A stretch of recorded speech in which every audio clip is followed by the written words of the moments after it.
With the recent changes in Deadlock's update, Valve has changed the meta around laning phase. No longer will you make one mistake and lose your tower 3 minutes into the game. They've reduced the range both minions and players need to be in to attack Guardians, meaning players can't slide on the ramp to get infinite ammo over and over again, and also making it easier for players losing lane to secure souls, because minions will come closer to them and they won't need to expose themselves to enemies poking them as much. Additionally, Guardians now doing 20% more damage to players, totaling 30% over the last couple of buffs, means that heroes that are really good at diving Guardians early game, such as Infernus and Abrams, have been nerfed, allowing for heroes that need to play safer in lane to survive lane without falling as far behind, such as Seven and Ivy, giving them a chance to scale. This is a much needed change, as it felt like Guardians didn't do much to protect you, and playing around them would bait you into getting dove, making characters such as Infernus and Abrams much better than Seven or Ivy because of the early game orientation of Deadlock. From what I've noticed so far, this has led players to poke enemies under tower, but even more so than normal, healing items are a must for losing lanes. If not, most players will then tend to roam, with the increased movement speed buff of 0.3 to either gank or farm jungle. And it would seem that this is what Valve intended with their buff to jungle camps, making medium camps spawn at 5 minutes instead of 7, teleporters open at 8 minutes instead of 10, Trooper Bounty end at 8 minutes instead of 10, and the vaults spawn at 8 minutes and 4 minutes instead of 10 minutes and 5 minutes. All of this means that heroes that excel at taking Guardians early and winning lane have been nerfed by slowing the pace of the game down and allowing for farming focused characters to start generating a lead faster with jungle camps. Additionally, if you don't already collect the golden statues around the map, you definitely should now. They now start spawning at 2 minutes instead of 3,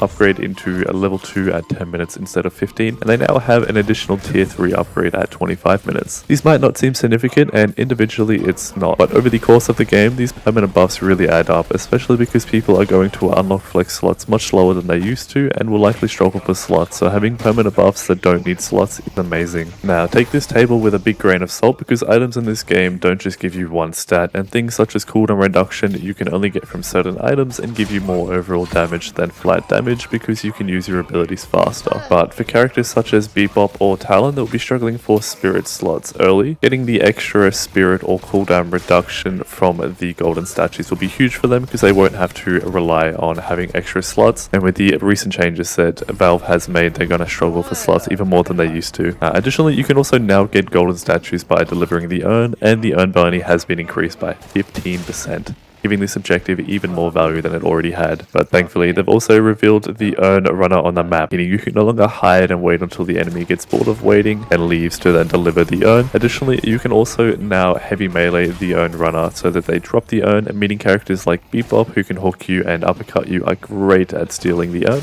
Now, I'm not sure how I feel about this change yet. I like that they're making it so that characters like Hayes won't be able to AFK farm jungle without getting punished, but at the same time, if a team has full control of the map and the enemy team can't contest because they're too far behind, this can also be very snowball orientated because of how fast the urn spawns. So far I like it, but a lot of people still don't understand the urn's value or outright refuse to contest it because they don't want to fight, meaning a lot of games are currently lost due to lack of game knowledge, which isn't necessarily a bad thing, but it can feel bad as an individual if your team won't help you contest it. And Valve, staying in line with their changes to create more team fights, has nerfed people's abilities to sneak walkers on the other side of the map. I'm sure you've all experienced winning a team fight because you outmaneuver and macro the enemy, only for a Hayes or McGinnis on the other side of the map to take a walker for free. Now, with the new teleporters by the walkers, you can teleport from walker to walker, and you get +3 movement speed for 5 seconds after teleporting. This will make people struggle for slots even more once people really start to use the teleporters. So for now, I don't see it having